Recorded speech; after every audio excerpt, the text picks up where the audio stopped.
o lado sombrio do Espírito Santo que quase ninguém conta. Quando se fala no Espírito Santo, a imagem mais comum é a de um estado equilibrado, organizado e funcional.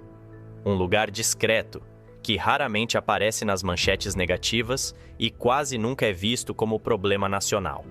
Mas por trás dessa aparência de estabilidade, existe uma realidade que dificilmente ganha destaque. O Espírito Santo carrega um histórico profundo de violência urbana, desigualdade social e abandono estrutural em diversas regiões. Durante anos, figurou entre os estados mais violentos do país, convivendo com taxas alarmantes de homicídios e crises graves na segurança pública. Mesmo com avanços recentes, a criminalidade não desapareceu.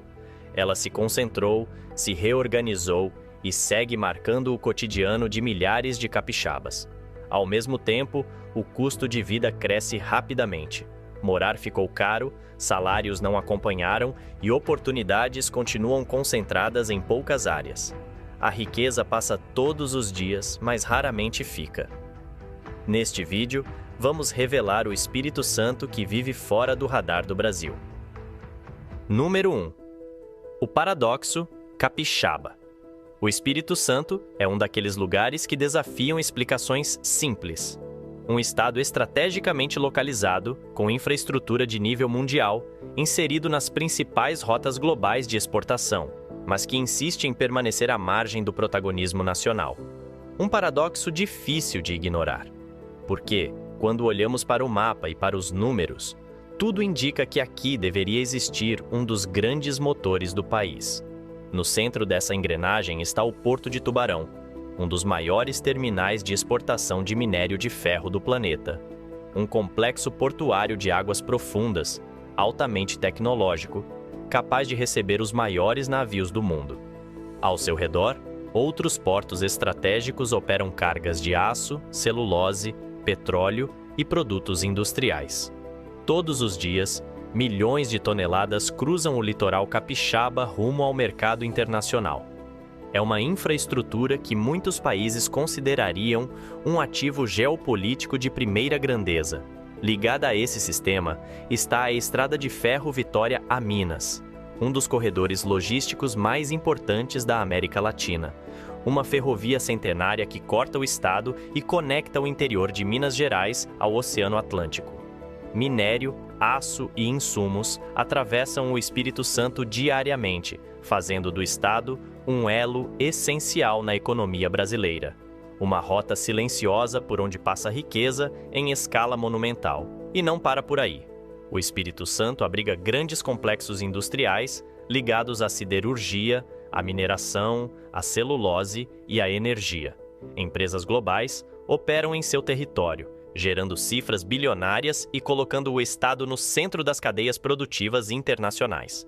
No litoral, são mais de 400 quilômetros de praias, manguezais e áreas costeiras estratégicas. No interior, serras, vales e áreas preservadas que atraem turismo, agricultura e investimentos. A região serrana guarda um patrimônio cultural singular, marcado pela imigração europeia, pela produção agrícola e por cidades que combinam clima ameno, paisagem e tradição. Ao mesmo tempo, o litoral oferece praias urbanas, áreas turísticas consolidadas e um dos metros quadrados mais valorizados do Sudeste, fora dos grandes centros. Tudo isso deveria se traduzir em prosperidade ampla. Mas não é o que acontece. Apesar dessa infraestrutura robusta e dessa posição estratégica, o Espírito Santo vive uma contradição permanente. A riqueza gerada é altamente concentrada. Grande parte do valor produzido passa pelo Estado, mas não se transforma em desenvolvimento equilibrado. A economia gira em torno de grandes projetos e corredores logísticos, enquanto vastas áreas urbanas e periféricas convivem com pobreza, informalidade e vulnerabilidade social.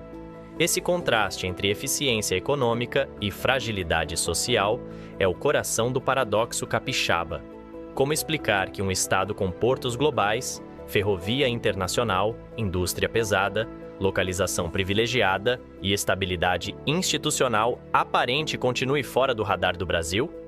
Por que a riqueza que cruza o território não se converte em identidade, protagonismo e desenvolvimento amplo.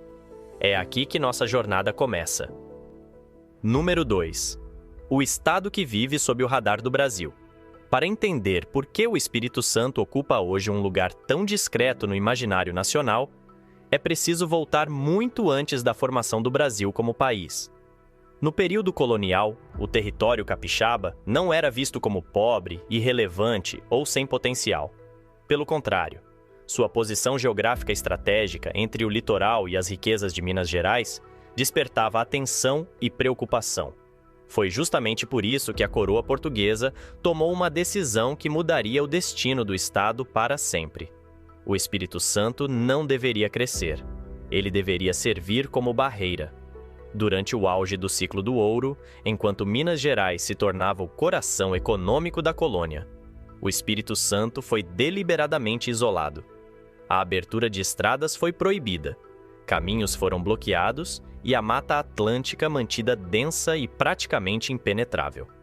A floresta virou uma muralha viva. O objetivo era simples e cruel: evitar que o ouro mineiro fosse escoado pelo litoral capixaba sem o controle e os impostos da coroa. Esse projeto transformou o estado em um vazio demográfico vigiado. Enquanto o Rio de Janeiro se urbanizava e consolidava poder político, e Minas formava elites econômicas influentes, o Espírito Santo permanecia travado, sem infraestrutura, sem circulação de riquezas e sem protagonismo. E esse desequilíbrio ficou registrado de forma brutal já no primeiro censo brasileiro, realizado em 1872. Naquele momento, o Rio de Janeiro já contava com cerca de 1 milhão de habitantes. O Espírito Santo, apenas 82 mil. Esse atraso não foi consequência do acaso, foi um atraso forçado. Ao longo de décadas, a ausência de investimentos estruturais impediu o surgimento de uma elite política forte, de centros urbanos dinâmicos e de uma economia diversificada. Quando o ciclo do ouro entrou em declínio e o país começou a se reorganizar economicamente, o Espírito Santo já partia em desvantagem. A oportunidade de se integrar como potência regional havia sido perdida. No entanto, o Estado não permaneceu estagnado. Ele se reinventou de outra forma. Ao longo do século XX, o Espírito Santo passou a ocupar um papel fundamental na engrenagem econômica nacional. Não como produtor de marcas ou centro industrial diversificado, mas como corredor logístico. Portos, ferrovias e grandes complexos industriais começaram a surgir. O Porto de Tubarão se transformou em um dos maiores terminais de exportação de minério de ferro do mundo. Empresas globais como a ArcelorMittal instalaram operações estratégicas no território capixaba. A riqueza passou a circular em volumes gigantescos. Mas havia um detalhe essencial: essa riqueza quase nunca ficava. O Espírito Santo produzia base: minério, aço, celulose. Commodities que seguiam diretamente para outros estados ou para o exterior, onde seriam transformadas em produtos com valor agregado, identidade e visibilidade. Diferente de São Paulo, que construiu marcas, símbolos e influência cultural, o Espírito Santo construiu infraestrutura silenciosa. Tornou-se essencial sem se tornar protagonista. Essa lógica se aprofundou com a dependência estrutural de Minas Gerais. Grande parte da infraestrutura capixaba foi moldada para atender interesses externos. A Ferrovia Vitória-Minas existe muito mais para escoar a produção mineira do que para integrar economicamente o próprio estado. O Espírito Santo virou passagem, um elo eficiente, mas invisível.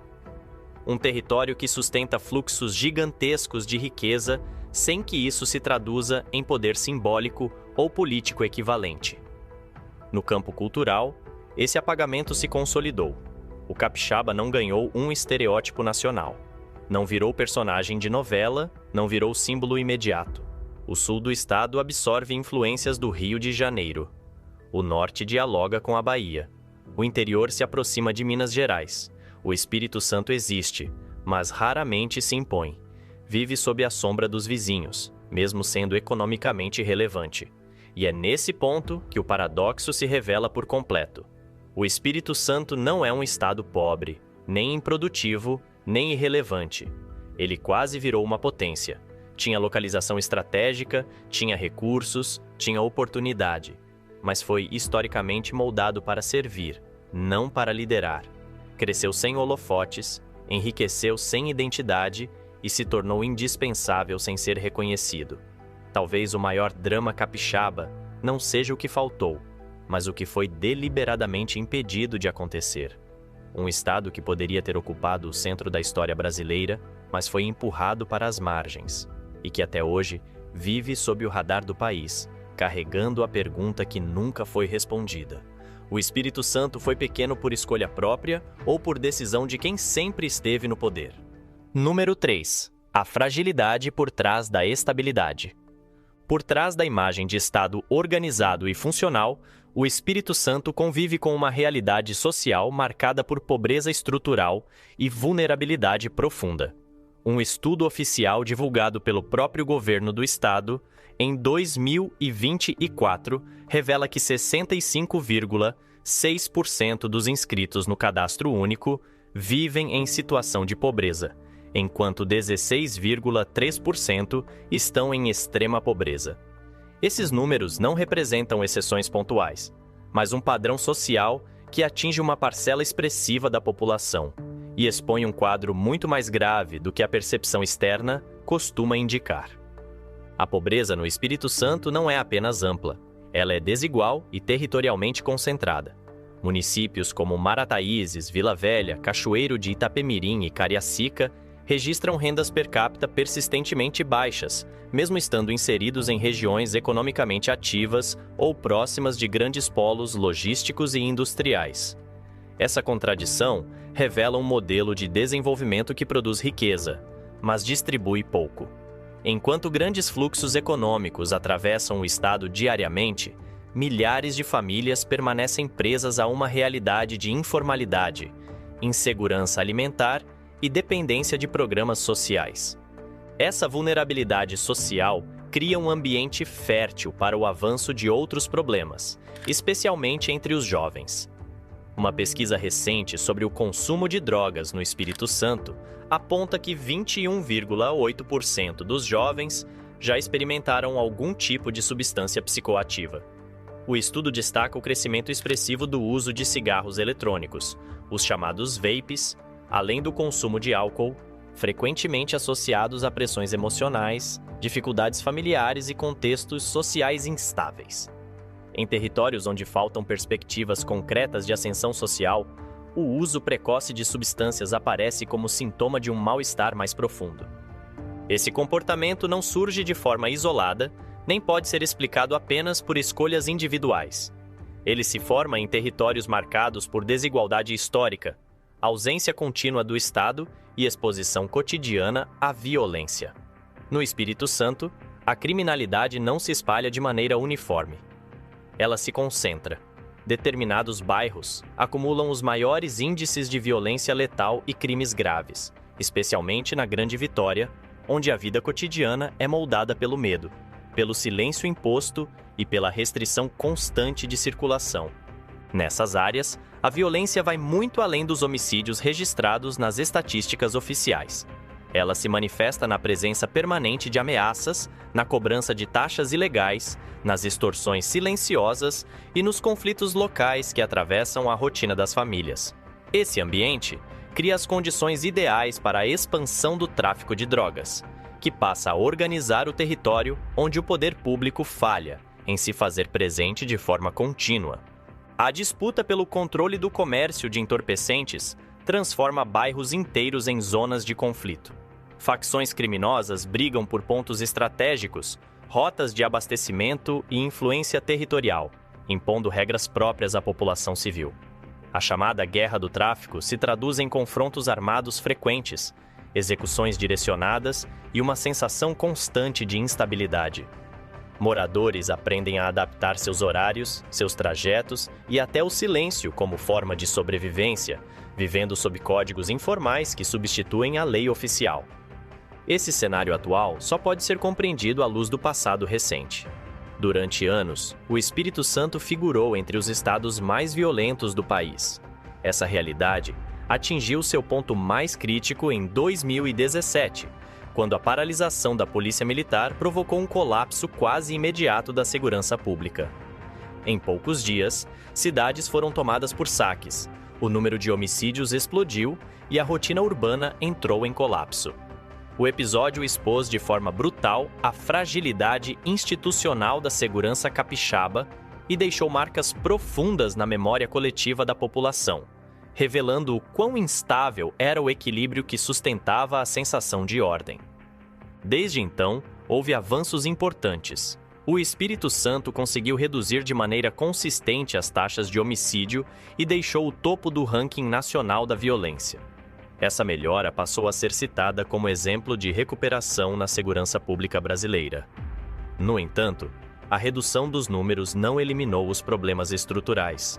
A violência se tornou mais concentrada territorialmente, menos visível nas estatísticas gerais e mais presente no cotidiano de bairros específicos, especialmente os mais pobres. Além disso, há conflitos silenciosos que raramente entram no debate público.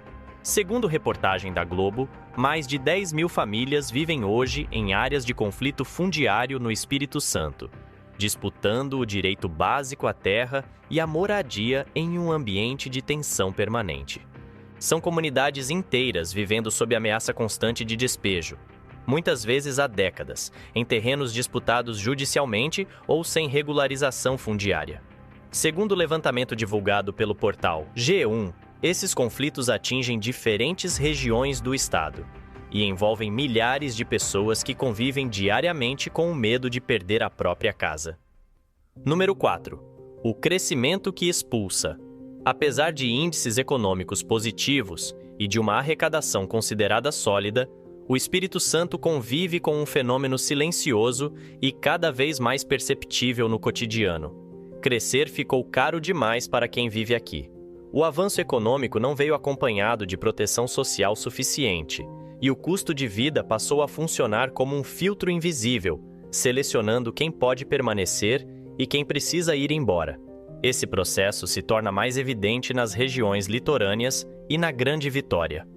O mercado imobiliário passou por uma valorização acelerada nos últimos anos, empurrando os preços dos aluguéis para patamares inéditos. Vitória, a capital, chegou a registrar o metro quadrado mais caro entre as capitais brasileiras em levantamentos recentes do setor imobiliário. Em um curto intervalo de tempo, os valores de aluguel subiram mais de 15%, um dos maiores aumentos do país. Para famílias de renda média e baixa, esse salto representou a impossibilidade prática de continuar morando onde sempre viveram. Ao mesmo tempo, a alta taxa de juros dificultou o acesso ao financiamento imobiliário. Comprar deixou de ser uma opção viável para grande parte da população, pressionando ainda mais o mercado de aluguel. O resultado foi um efeito em cadeia. Bairros antes acessíveis passaram a ser disputados por investidores, a especulação avançou e moradores antigos foram sendo empurrados para periferias cada vez mais distantes, ou para fora do estado. Esse encarecimento não se limitou à moradia. Em determinados períodos recentes, a inflação na região metropolitana da Grande Vitória superou a média nacional. Itens básicos do dia a dia passaram a consumir uma parcela maior da renda familiar. Alimentos, gás de cozinha, energia elétrica e combustíveis pressionaram o orçamento de forma contínua. Em alguns momentos, produtos comuns do supermercado, como legumes e hortaliças, registraram aumentos superiores a 50% em poucos meses, tornando o custo da alimentação um desafio permanente. O transporte também pesou. Reajustes nas tarifas do sistema Transcol impactaram diretamente quem depende do transporte público para trabalhar ou estudar. Para quem foi forçado a morar mais longe, o custo diário de deslocamento passou a representar mais uma camada de exclusão econômica. Morar longe ficou mais barato no aluguel, mas mais caro no tempo, no transporte e na qualidade de vida. Paradoxalmente, esse encarecimento ocorreu em um contexto de crescimento econômico. O PIB capixaba avançou acima da média nacional em determinados períodos. Novos investimentos chegaram e a região metropolitana passou a atrair profissionais de fora. Essa movimentação aqueceu a economia, mas também ampliou a demanda por moradia e serviços, acelerando a valorização imobiliária e aprofundando a pressão sobre quem já estava ali. O resultado é um processo de expulsão social lento e pouco visível. Não há remoções em massa, nem manchetes explosivas. O que existe é uma reorganização silenciosa das cidades.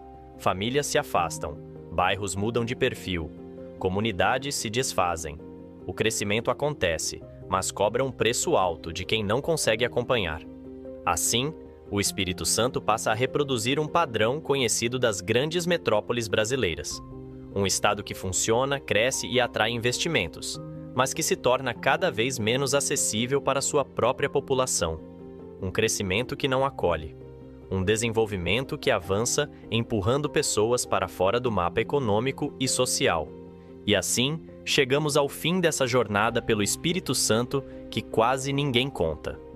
Se quiser conhecer o lado sombrio de outro estado brasileiro, assista o vídeo que aparece na tela.